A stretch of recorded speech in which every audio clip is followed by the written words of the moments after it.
Good afternoon, folks. My name is Lilian Withers and I'm a Stampin' Up! Demonstrator. I've been asked to do a couple of tutorials on my brayer techniques, and I would ask for your patience during these tutorials because this is my first ever attempt at doing a video blog, so please bear with me. And do please at the end leave some feedback for me, and at least I'll know where my mistakes are and how to correct them in future. So I look forward to hearing from you.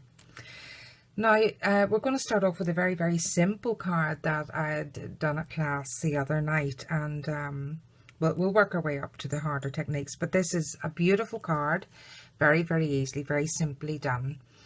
And obviously my speedball brayer that I'd purchased through Stampin' Up! It's a fantastic quality brayer.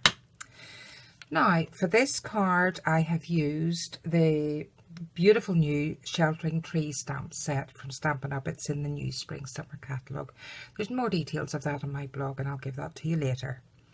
So for now we'll just start with the base. We're going to start, I'll show you how to do the base with the beautiful blue. This is the Soft Sky ink pad, and the pink is the pink Pirouette. There is some more colour added on, but we'll start with those two anyway for the basic brayering technique. My apologies, I know there's a bit of shadow on this, but as I say, my first attempt at this, so we'll just see how it turns out. Okay, so let's get started. Move this out of the way, and here's my cardstock. I will give measurements and what have you at the end. Not quite prepared with all that information as yet. So we'll open up the Soft Sky ink pad. I've already re-inked it slightly because we'd used it at class the other night, so I thought it might be a little bit thirsty. These are the Stampin' Up! Re-inkers. Great value. Every time I buy ink pads from Stampin' Up! I buy the re-inker, and I also buy Daubers, because it's handy to have Daubers for every single colour of ink pad that you have. So I'll try and remember some of the rules for brayering as we go along. First of all, obviously you have to ink it up.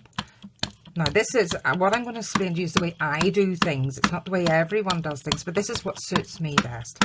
When I'm inking up, I ink in one direction. You can either pull it towards you, as I prefer to do, or push it away, but it has to be one direction. Don't be tempted to roller. So I pull it towards me, make sure that it's completely inked up. Leave that to the side for now. When I start my brayering, excuse me, my card's a wee bit rough, but that's not a big deal for now. When I start my brayering, I start off the card onto my scrap and then I bring it on. You have to go right off each side of your cardstock. So roll it right off, roll it right off. Never lift your brayer off once you're inking. Once you've committed to it, keep it on the cardstock. Keep rolling. I roll it right down to the bottom in this one. It's very faint. You'll see it starting to come through. You just keep re-inking. I hope that's not too clattery for you. And repeat the process. The faster you go, the lighter you push down on your brayer, the faster you will go across the page or the cardstock, and the quicker you will drag the ink down. It's starting to move down now. The slower you go, if I wanted to concentrate the ink more in one area, I would go slower, and I will show you that in a moment.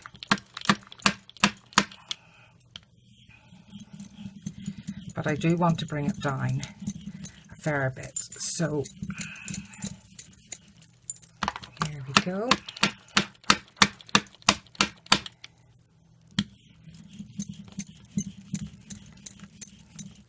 And that, as I say, is the technique. You've got to roll off both sides. A fast, light movement will bring your brayer down your piece of cardstock. I do seem to have had a wee sticky bit on the end there, but it's okay. It's not the end of the world.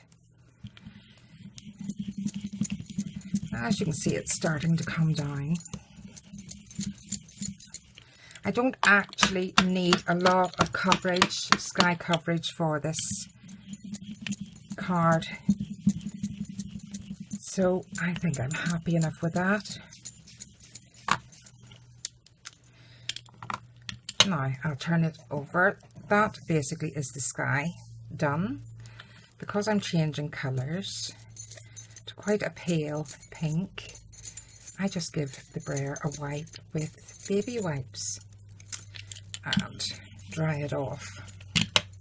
Now, I don't like to leave my inks open, so I'll close that and open the pink Pirouette.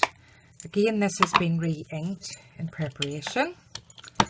And here's the cluttery bit. I'm sorry. If I find some way of editing this noise out, I will do. I have so many things to learn. Again, same technique. I've turned the card round, start off. Now, I don't want to bring this up too far. So you can actually, as you can see this, I'm going to ink just sort of about 1/3 to half of the brayer. I don't need to waste a lot of ink by inking it all up. I'm only doing about this much of the brayer.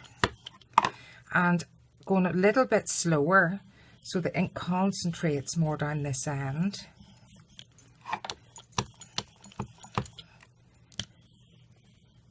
There we go. Please excuse that little blob of blue at the end. I must have picked something up on my card. But I just keep working. This pink in.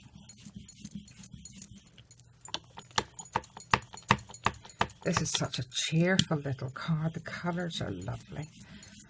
And the Sheltering Tree stamp set is absolutely amazing. It doesn't matter whether you're an experienced card crafter or totally new to it.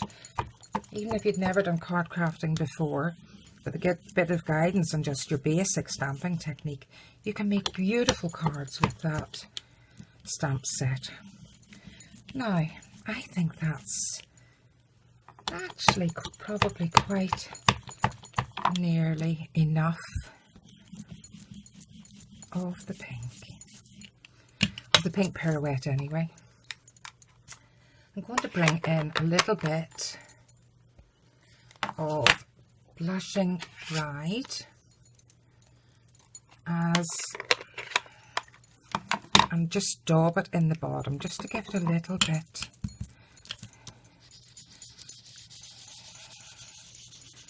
of a deeper colour without having to keep rolling. That's nice. That's lovely. Ignore this piece. I'll hide that somehow. And I'll tidy up those rough edges. I obviously need to change my blades. Okay, now that basically is the brayering done. That is so simple. It looks like nothing at the moment. It will be lovely when it's finished.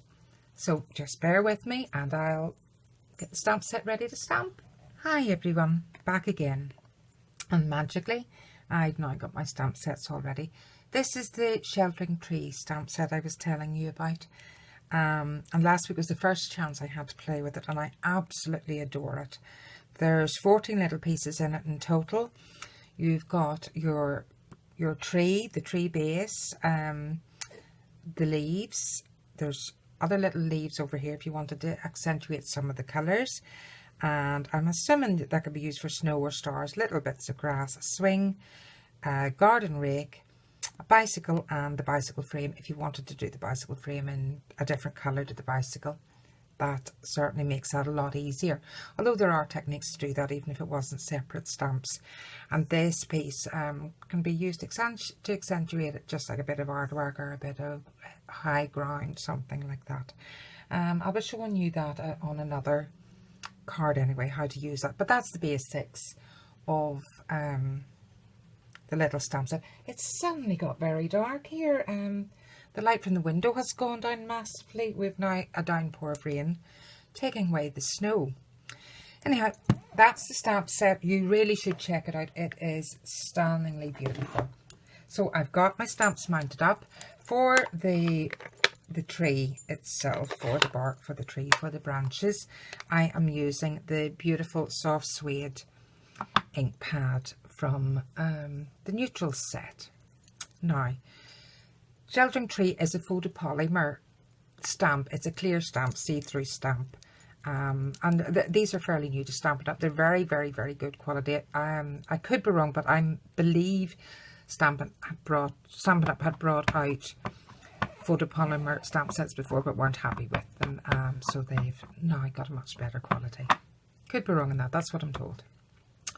So Stampin' Ink Pad, it generally takes just about 3 taps. You don't need a lot on it if you want to check your image. Stamp it off and see on your scrap paper, but that's grand. Just line it up, sort of a little bit up just from the bottom, and I centered it in this one, in this particular card. Hold it down for a few seconds. You don't need to squash and squish. I just hold it in place for a few seconds and then lift it, and you get a beautiful, beautiful clear image. I'm just going to give that a clean. I don't like ink sitting on my stamps for too long. So that is the tree base. Beautiful, beautiful as it is. Now what I'm going to use, I don't need any more of the soft suede. I'll put it out of the way. I'm going to use the palest pink again. The one we'd started off with for the sky, the pink Pirouette. This is the leaves for the tree, or the foliage for the tree I should say, not leaves really. Stamp it up, or you can bring, if you prefer to do it the other way, put the block down and stamp like that. It doesn't really matter. Now I tend to hold this stamp at this angle with this little sort of leaf at the bottom. To me that's the bottom of it. Could be wrong, but that's the way I look at it. Set it down, sort of look through it at your tree branches and decide where you want it put, and I am happy with it there. Push down for a few seconds, not very hard, just holding it in place basically. Let the ink transfer onto the card. Peel it off. Now that's very, very pale. You probably can't really see that much at all, but that is enough. I don't want it very dark. Now the next colour again I'm using is the Blushing Bride. I'm not going to bother cleaning that because that's a pale pink, so I'm just going to ink it up straight away with the darker pink. Again, put it down. Now I try to move it slightly off from the last one, so I'm not stamping over exactly the foliage that I put down before.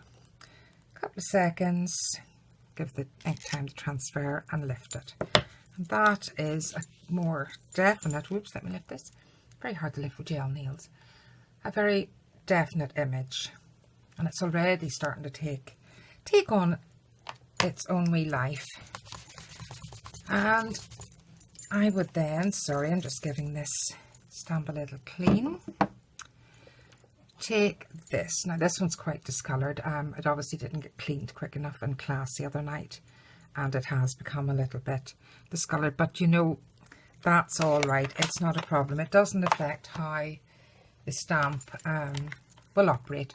Now I'm using a slightly darker colour just to highlight the tree a little bit. This is Strawberry Slush, and I believe Strawberry Slush will probably be retiring in June when the new catalogue comes out, because it's in the 2013 to 2015 in colour range. So if you do like that particular colour range very much, I would advise you to go and buy and stock up on it now before it retires. So this is just a tiny stamp set with a few pieces of foliage on it, and I just use it. I tend to use it more in the middle of the image rather than the outside. Just a little bit. Let's see, and a little one there, I think. That's probably about it. Yep. Give that a quick clean. There we go. Now I'm quite happy with that. The next thing, I'll put this. Oh no, I'm sorry. I'm talking rubbish. I put a few wee little pieces. Actually, I'll hide that little blob if I can. There we go. I few little pieces just around the ground, as if it was petals or leaves or what have you fun. That's a wee bit uniform looking for my liking. There we go. Now I'm finished with that one. So the next thing I want to put on is the little bicycle. I have it mounted up already onto the stamp. I'm going to be using pens for this because I want to do the frame and the wheels one colour and the spokes another. So I'm going to start. These are the Stampin' Right markers. They're double-ended. Leave your narrow pen end and your paintbrush end. I'm going to use the paintbrush end. So click that off. Now I'm just going to colour in the wheels. Hold it at an angle and just brush it. Don't, when I first did this technique, I got myself very stressed about it. Don't stress. There's nothing worth stressing about in card craft. It's meant to be very relaxing. So here we go. Just do that. And the only thing I'm avoiding is, hopefully avoiding, is the spokes in the middle, because I'm going to colour them differently. Okay, put that done. You've usually, with this technique, about 5 minutes before the ink gets too dry to transfer. Now this one is, let me remind, oh yes, Coastal Cabana. Again, I think this is going to retire. It's in the 13-15 range. Now, and I'm just tipping in the little spokes. Again, don't get too stressed about it. It's grand. It'll turn out beautiful no matter. Now, here we are, nearly done. That should be it. This isn't the best light, so hopefully it's okay.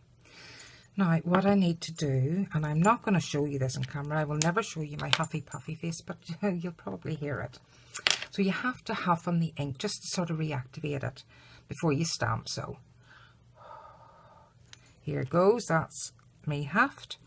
Set it down where you want. I have it sort of leaning very lightly against the tree. Hold it down a couple of seconds, let the ink transfer, lift off. Now that's fine, I'm happy enough with that. We now have the bike frame. Again, I'm just going to do it in pen. I could use my Coastal Cabana ink pad for this, but there's no point in getting it out. The pen does a grand job in this instance, and seeing as I already have it out, I might as well use it. So, huff again. Now this has like a triangle, closed triangle side, and then a one piece that sticks out. This one piece that sticks out is for the front wheel. So hopefully you can see how I'm positioning this. These stamps are great because you're able to see through. There we go. See through them, to position them exactly, where otherwise I would have to use the Stamp-A-Majig for more precise placement of the stamp. So I'm happy enough with that image. The only thing I would do with it is maybe put a little bit. This is the Stampin' Up! Chalk marker. The writing's actually starting to come off mine. It's so well loved.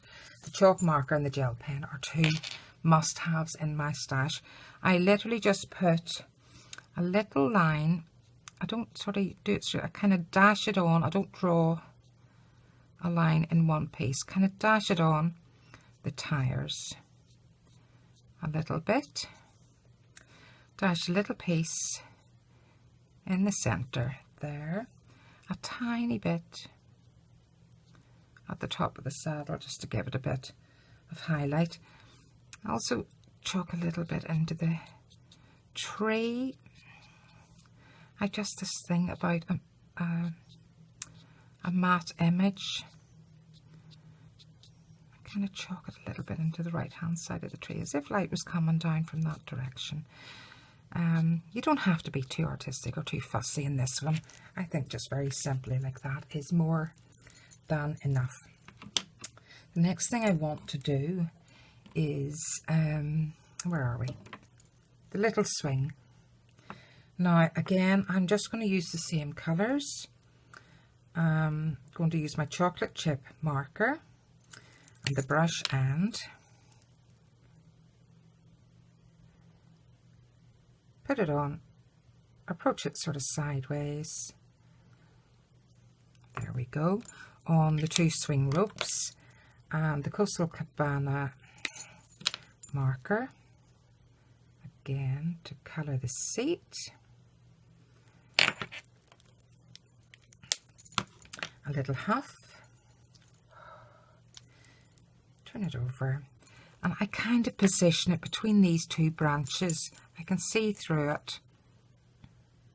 In fact, no, I changed my mind. I'm going to put it on this side and have it swinging out in the wind. There we go.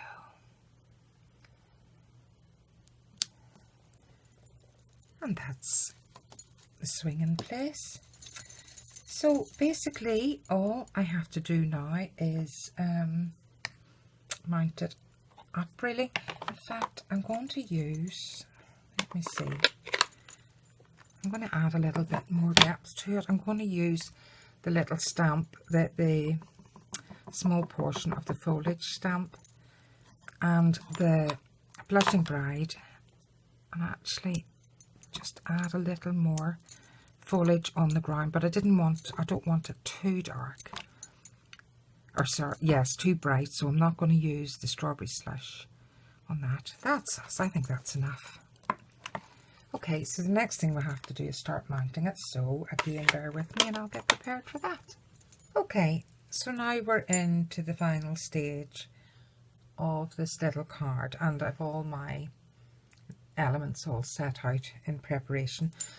So the first thing we're going to do is finish off the image layer, the top layer, and for this, on my original little card, I've nipped out the corners. I've put like a wee inverted corner on it.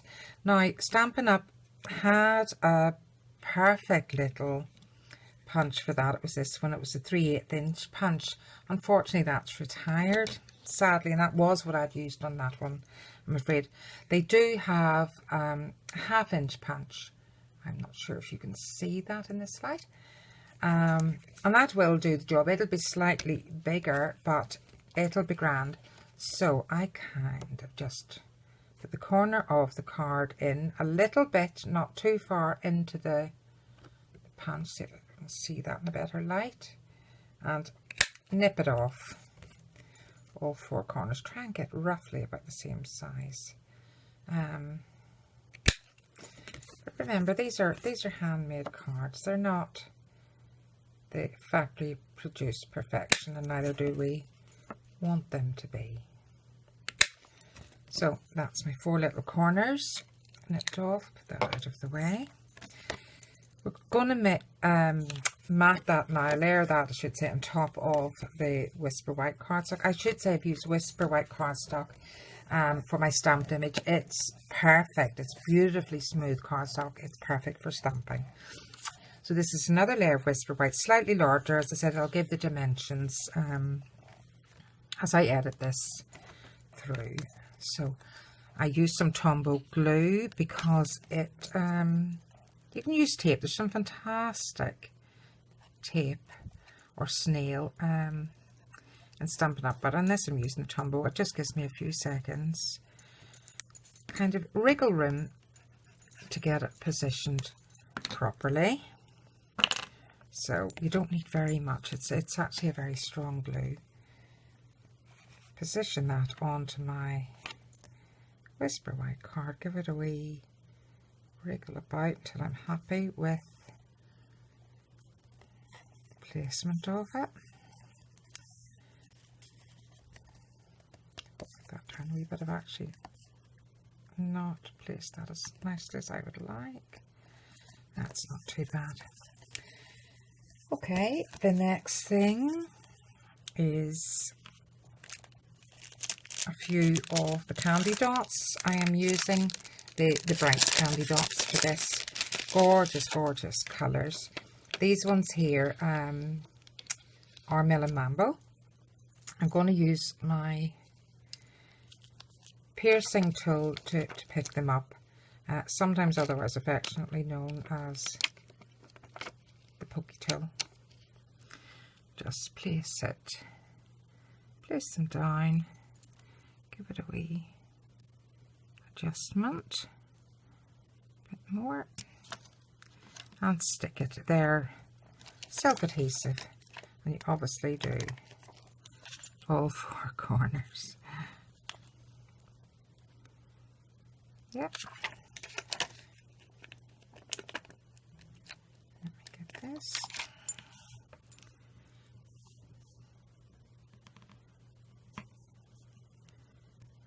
Over a little bit.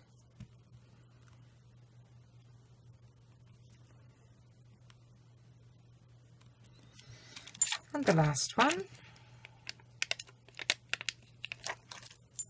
Our pens out of the way.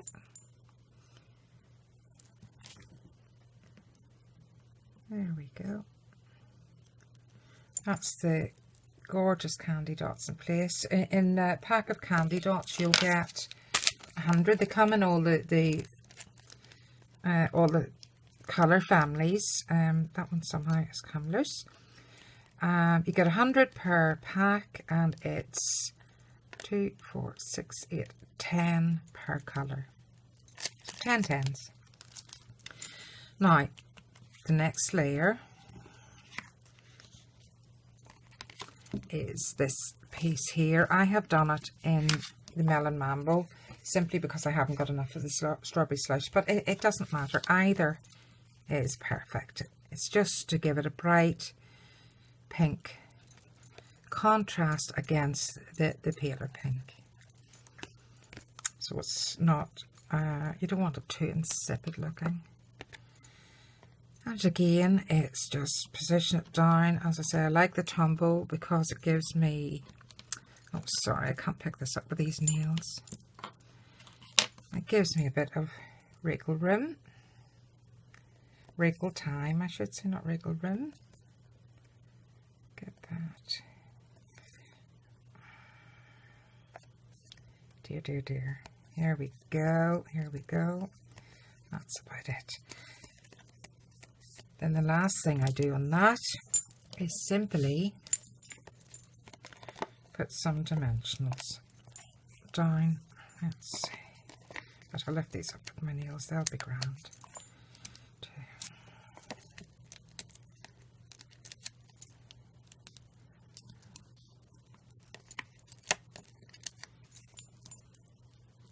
I don't like cards that sag in the middle, so I do tend to use quite a lot of these dimensionals.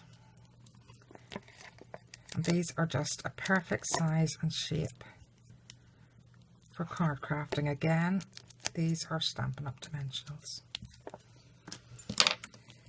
And pick the backing up of them. These are the little bits that you tend to find on the floor of my craft room because they've blown about off the craft table. But that's all right. Vacuum cleaner soon lifts that up and no harm done. Oops, just stuck my nail to it. So this is boring for you, I'm sure, this bit. But bear with me, 2 ticks. I've already got my card base sitting. It's in the Blushing Bride. I will give you the measurements. Line it up. Again, this lighting's not perfect because there's bits of shadow, so it's harder to see, but I think it's okay. So that's my card front more or less assembled. I've got the insert already in, but I'll just show you the last piece. And that basically is the sentiment. In this one, I've just got friendship is then, when you open it up, a sheltering tree. Now on the stamp set, as you will see, it has friendship as a sheltering tree. It's all one stamp. You can cut it and separate it if you wished. You could cut it through. I don't really think there's any need for that. What I had done, again using my markers, for the tree colour was soft suede. That's a soft suede marker, but I want it slightly darker, so I used the chocolate chip marker on the bicycle, and I'm going to use that also on the sentiment. So this is the sentiment. Friendship is a sheltering tree. I'm going to use the brush end of my chocolate chip marker. Now, friendship is, and the is ends here. So I'm going to, I hope you can see that. As I said before, approach it with the marker sideways. Just colour it in. You can actually see it, hopefully.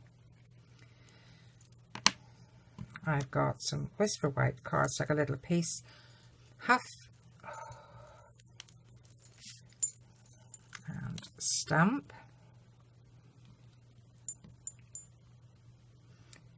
Couple of seconds. There's the piece. My stamp maybe could have been a little bit cleaner, but it's no biggie. I'm going to use the word window stamp. These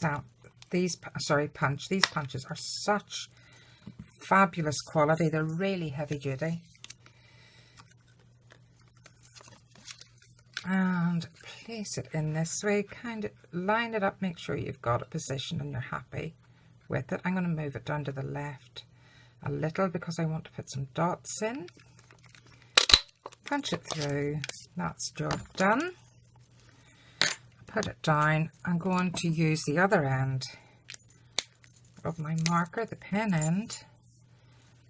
Put it, friendship is a couple of little dots. That's that done. Turn it over, put a couple of dimensionals on it. As I said, these are a great size. You could cut them if you wanted, but it actually fits okay onto that. Peel it off, position it onto the card. Here we go. Oh no, I don't want it there. Move it over a little bit.